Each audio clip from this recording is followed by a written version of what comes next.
Genuine followers and ardent fans. How are you and your beloved today? It is social activist, good-hearted preacher, Professor Yesterday with absolute delight for my 107th video on angle of publication on YouTube today, 9th November 2020, Monday. I have selected workaholism, induced stress, and job burnout for presentation today. A workaholic, basically, okay. Workaholism is a kind of work addiction like other addictions, okay? Simple terms. A workaholic is a person who works compulsively. The term originates from alcoholism. The person works at the cost of the sleep, meeting friends or family. While the term generally implies that the person enjoys their work, it can be alternately, it can also alternately imply that they simply feel compelled to do it. There is no generally accepted medical definition of such a condition, although some forms of stress, impulse control disorder, compulsive personality disorder, and obsessive compulsive disorder can be work related.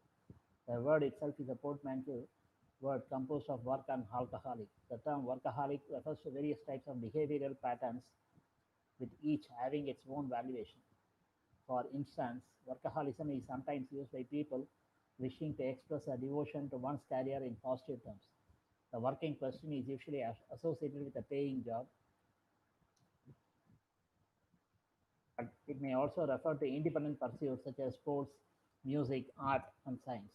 However, the term is more often used to refer to a negative behavioral pattern that is popularly characterized by spending an excessive amount of time on working, an inner compulsion to work hard, and a neglect of family and other social relations. Researchers have found that in many cases, incessant work-related activity continues even after impacting the subject's relationships and physical health. Causes of it are thought to be anxiety, low self-esteem, and intimacy problems. Furthermore, workaholics tend to have an inability to delegate work tasks to others and tend to obtain high scores on personality traits such as neuroticism, perfectionism, and conscientiousness.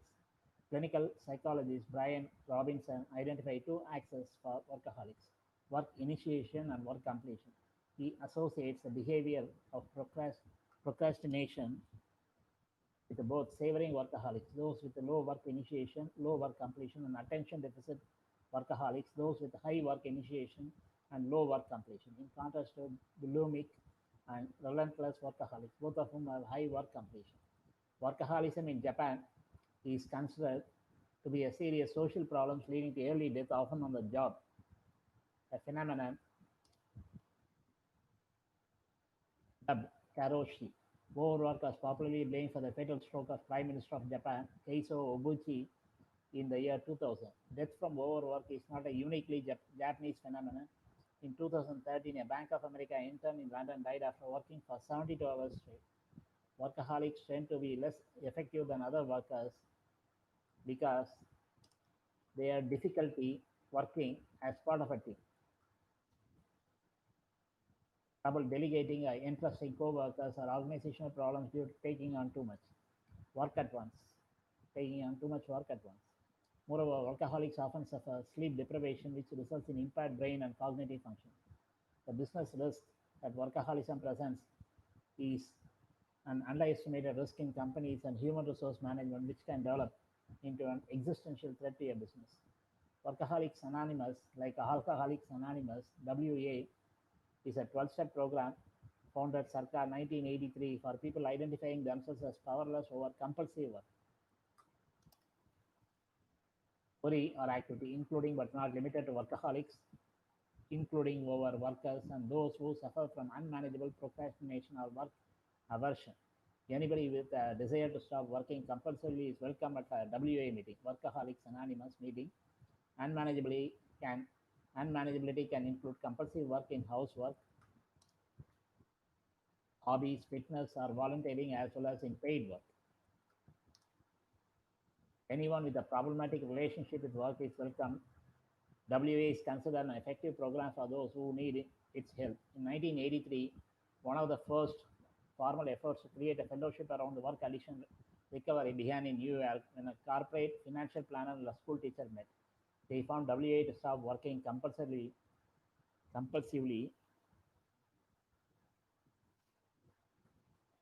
themselves and to help others who suffer from the disease of workaholism. Workaholism is a disease. Okay. The first meeting, spouses joined them, and in retrospect, were the first workanon group seeking recovery for family and friends of workaholics. WA is an international fellowship of over 50 in person, phone, and online meetings with over an estimated 1,000 active members. WA's World Service Office has a Menlo Park central address.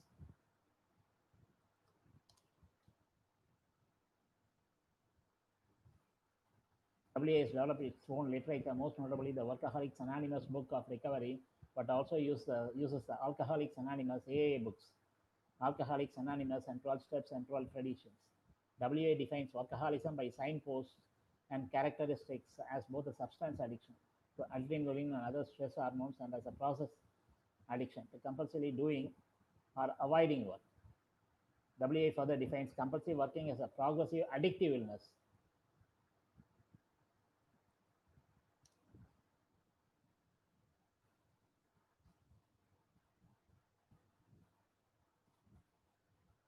Much like AA's position on alcoholism, WA believes compulsive working is a chronic and done in an effort to alleviate psychological stress.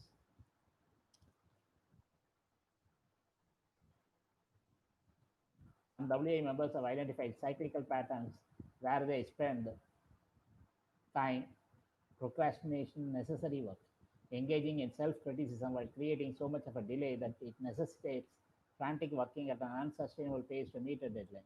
Once the work is completed, perhaps by a deadline or even shortly afterwards, the person becomes exhausted and burnt out, finding themselves having an even harder time beginning the work for the next deadline. This results in more frantic working as the next deadline approaches. In an analogy to terminology from Overeaters Anonymous, WA members describe this as work bulimia, the stage of burnout, and procrastination as work anorexia. To help potential members decide whether or not they need the program, WA provides a questionnaire asking things like, do you get more excited about work than about family or anything else? Answering yes to three or more of these questions is considered as a good indication of problems with which WA may be able to assist. The WA program is based on the 12 steps and 12 traditions of Alcoholics Anonymous. Small changes have been made to make these applicable to compulsive working, but such adaptation has been minimal. To take the 12 steps and practice the 12 traditions, WA program literature recommends using 15 tools of recovery. These include listening, prioritizing, substituting, underscheduling, playing, concentrating, pacing, relaxing, accepting, asking, meetings, telephoning, balancing, serving, and living in the now. These tools are considered critical to obtaining and maintaining abstinence. WA literature also refers to the principles of recovery, which include abstinence, sponsorship, writing, action plan, humor, timeout, nurturing, literature, anonymity. The 12 steps and meditation meetings offer a consensual validation and serve to diminish feelings of guilt and shame. The sponsor provides guidance to the WA program and support. In WA, abstinence means to abstain from compulsive working, activity, worry, and work avoidance. Members work with a sponsor or home meeting to develop an abstinence plan. Bottom lines define the point where workaholics cross from abstinence to work addiction. The tool of abstinence includes working with a sponsor to establish and maintain personal bottom lines, top lines, and guidelines for recovery, as well as seeking support around bottom line behavior. Some authors suggest that initial recovery and abstinence can involve stopping, leaving, or limiting work, as well as identifying bottom line and trigger behaviors. In WA, meetings are a keystone of connection.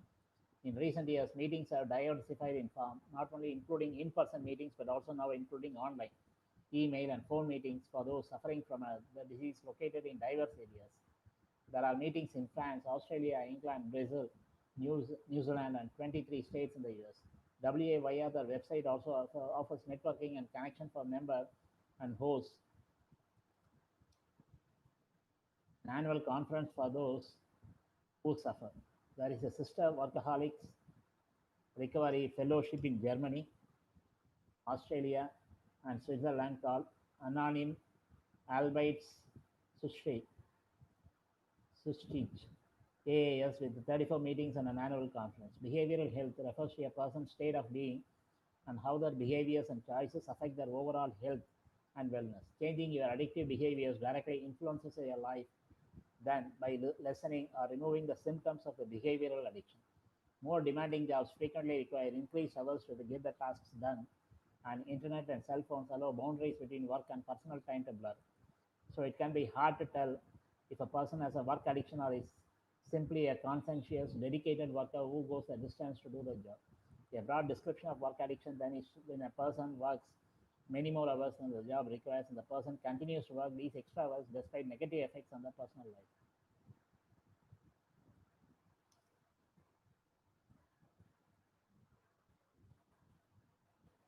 Family relationships, mental and physical health. Furthermore, people with work addiction generally have low personal satisfaction at their jobs. That is why it leads to job burnout. Research identifies common signs of work addiction as hurry, always staying busy, the need to control, perfectionism, difficulty with the relationships, work binges, difficulty relaxing and having fun, memory loss due to exhaustion, mental preoccupation with work, impatience and irritability, feelings of self inadequacy, self neglect. These signs are somewhat subjective, especially since you may see your work habits as a sign of dedication to working hard to provide for yourself or your family as opposed to addiction. However, your spouse or friends may see these same behaviors as evidence of a work addiction. A thorough evaluation by a mental health professional can help determine if your work ethic has moved beyond healthy levels of commitment into a harmful work addiction. Work addiction can result in various negative consequences, including burnout and dissatisfaction with work, increased rates of absenteeism from work, depressive symptoms, increased anxiety, angry outbursts,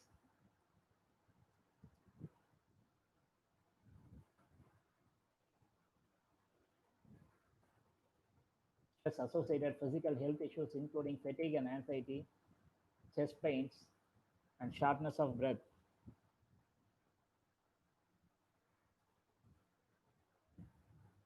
Family problems due to the conflicting demands of family life and work.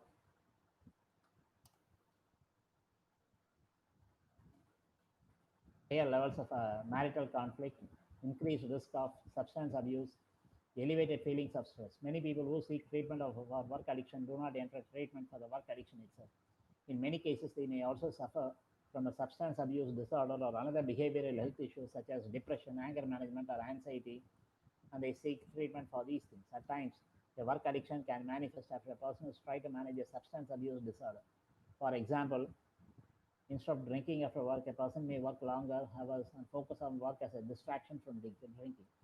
When this happens, a substance abuse addiction and a behavioral addiction interact negatively with each other, worsening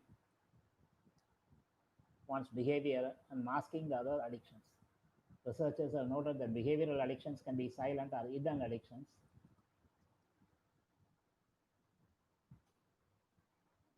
in part because many counselors lack the training to assess or treat behavioral addictions or don't take them as seriously as a substance abuse addiction. So it is important to find a therapist who understands work addiction and can provide treatment for such addiction. Treatment provided by an unskilled therapist or program without an understanding of work addiction could lead to a worsening of the addiction. It is also difficult to treat work addiction in a culture that rewards engaging in workaholic behavior. So even if you need a treatment for a work addiction, you can often justify or minimize your addictive behaviors as necessary to do your job. According to researchers who have studied work addiction extensively, it is a most socially acceptable form of addiction. Inpatient treatment for work addiction alone is unusual.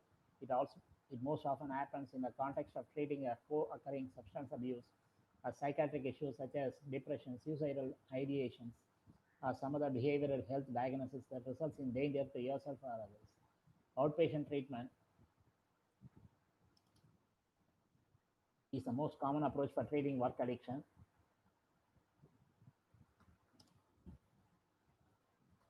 Treatment typically focuses on the use of cognitive behavioral therapy, CBT, or motivational interviewing, MI, both of which are common techniques for treating all forms of addictions. CBT teaches you to recognize faulty or negative thinking patterns that lead to harmful behaviors. You then learn to replace those thoughts with more accurate or positive thoughts that encourage constructive behavioral changes. MI helps uncover how willing you are to change and what feelings and thoughts are blocking your willingness. From here, you identify a positive motivation within yourself that helps you overcome any fear or resistance and clarify your goals so you can move forward in your recovery. Other approaches include holistic treatment programs. Nowadays, they use the term holistic for everything. 360 degrees holistic perspective. Okay, which focus on bringing your work and family life back back into balance. This treatment approach focuses on your overall mental and physical health and incorporates family and individual therapy in the program.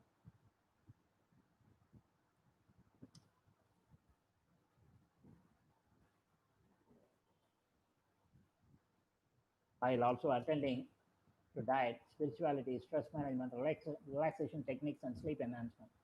Psychodynamic treatment looks at how your work addiction developed in the first place, looking at formative or foundational life experiences that contributed to your behavioral addiction.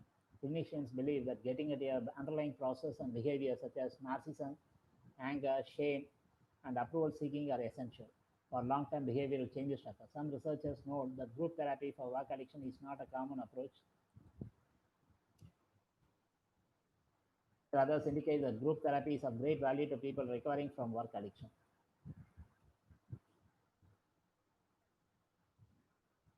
What group therapy can provide is a setting of peers who show empathy, share experiences, recognize addictive thought patterns, and decrease isolation. Symptoms of a workaholic: you work longer than your colleagues, you can't turn off, your body feels tired, your relationships are strained, you tie your work to your work success. The preoccupation with work is really at the core of what workaholism is. Workaholism is remarkably similar to alcoholism in so many ways. Just as an alcoholic will line bottles around the house and drink heartily, for example, workaholics may try to sneak in work when they think no one is looking. Key signs of workaholism are trouble delegating work. Workaholics tend to be control freaks and micromanagers, neglecting other aspects of one's non-working life, like the dad who never has time to attend junior school play, incorporating other aspects of life into work, just trying to turn a hobby into a new business. A workaholic might seem to be every CEO's dream because they are gaining. An employee who comes in early, stays late, does not take vacations, and takes on mountains of work. But those very qualities may not make the workaholic a poor candidate for employee of the month because they often have more work than they can handle effectively, do not delegate, are team players, and are often more disorganized than the less compulsive colleagues. In addition, workaholics may refuse to take time off even their work performance is affected, although here cultural experiences and financial realities may come into play. Like other forms of addictions, workaholism can have significant health consequences, experts say, including significantly higher work related stress and job burnout rates, anger, depression, anxiety, and psychosomatic symptoms such as stomach aches and headaches. Despite the symptoms, workaholics may be indeed in denial about their addiction. They will not accept, like a severely emaciated teen with anorexia who looks in the mirror and sees herself as obese. Job demands have effect on burnout and work engagement, whereas job resources are related to increased workaholism and decreased burnout. Work engagement predicted physical well-being, increased organizational commitment, and work-family harmony, whereas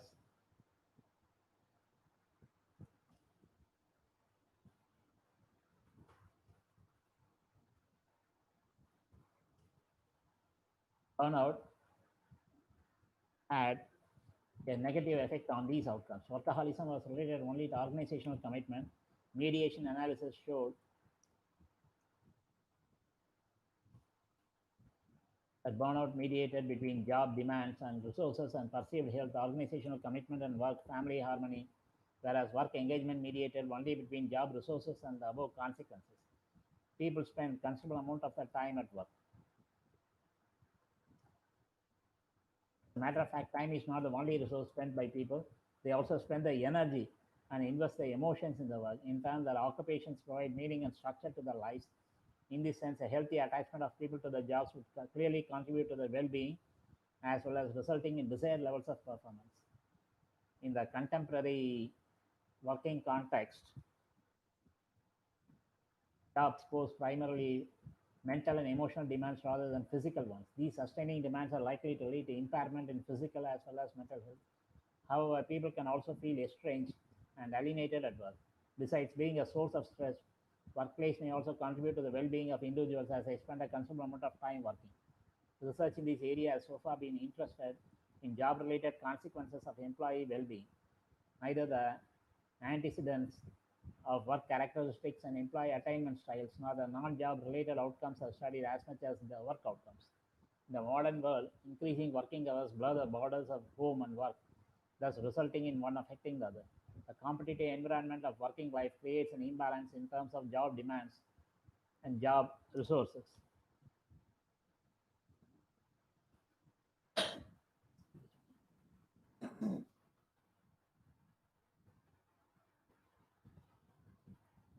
This imbalance can have an influence in determining the attachment of an individual to his or her work. Moreover, different types of employee attachment may demonstrate the different kinds and levels of work or non-work related outcomes. The imbalance that can stem from various causes of demands and resources in work life is the main reason for occupational stress. Working conditions such as workload, working time, feedback, or money that are not distributed with justice impair the well-being of employees.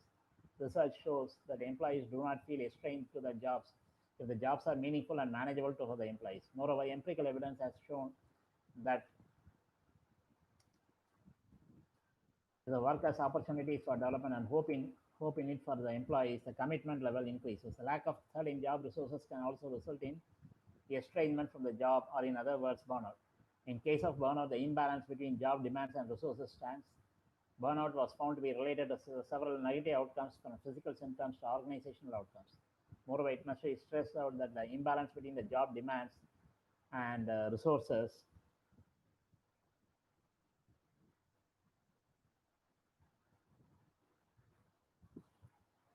are a solid indicator of job stress, occupational stress, which can determine the type of employee attachment. Burned out, engaged, or workaholic employees, and in turn can result in personal, that is cardiovascular disease, or organizational, that is turnover, organizational citizenship behavior outcomes. Furthermore, one of the solid contributors of work-life imbalance is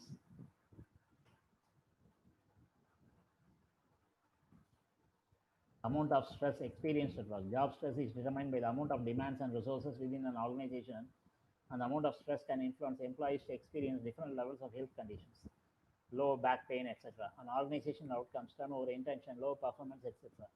Non-work life can also be influenced by the aspects of working life. Job demands are basically the physical, social, or psychological aspects of the job that require sustained physical or mental effort from individuals. Certainly, the sustained efforts are caused for employees. These costs can be exemplified by as fatigue, injury, physical or emotionally mental exhaustion. For instance, a call center worker can be emotionally exhausted by dealing with the problems of unhappy customers, whereas a hotel housekeeper can feel physically exhausted when the hotel is fully booked and the rooms are to be tidied daily. The levels of job demands are also decisive and significantly related to negative outcomes such as burnout, turnover, counterproductive behavior, or health problems. Job resources can be defined as the benefits of work to reduce the job demands which are functional to fulfill the tasks and duties in work and reinforce personal development. Job resources are important to deal with the sustaining job demands because they provide extrinsic motivation to employees and help to exhibit productive job behavior. As can be seen from the figure,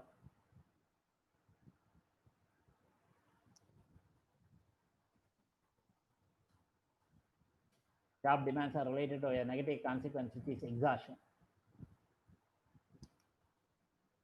Exhaustion is a very important negative job strain and is also the core dimension of burnout. Sustained job demands do not only negatively affect the job outcomes but also impairs health, especially for the blue collar workers. Blue collar workers are the ones that do the work physically. White collar workers are the workers that spend more of their time thinking and planning and all that.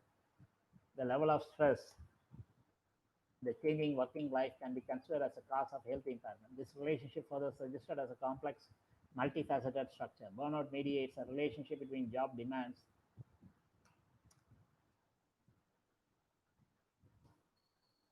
and health problems. In contrast, job resources motivate employees positively.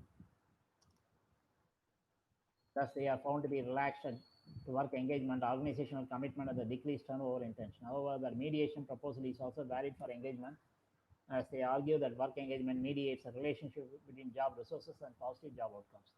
A large number of studies have found that the job demands and the resources are related to work engagement and burnout.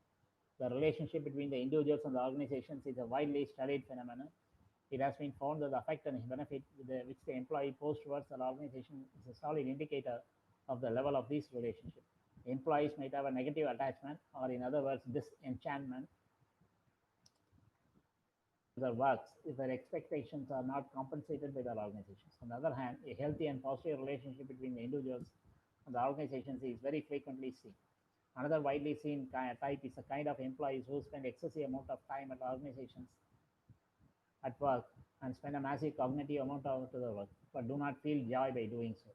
These three types are the most widely seen kind of employee attachment styles, namely burnout, work engagement, and workaholism. Never overdo anything, including work.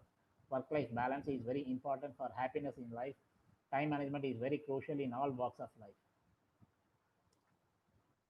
Certain times, employees' expectation is a practical impossibility. If so, let them know. Of course, with a requisite with justification.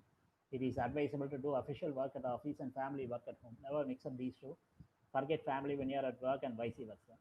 Employees also need to remember what you give is what you get. Treat your employees properly based on the performance and not based on individual likes and dislikes or personal relationships. Do not show any favoritism, bias, nepotism, discrimination at work. Always appreciate good performance to your heart's content.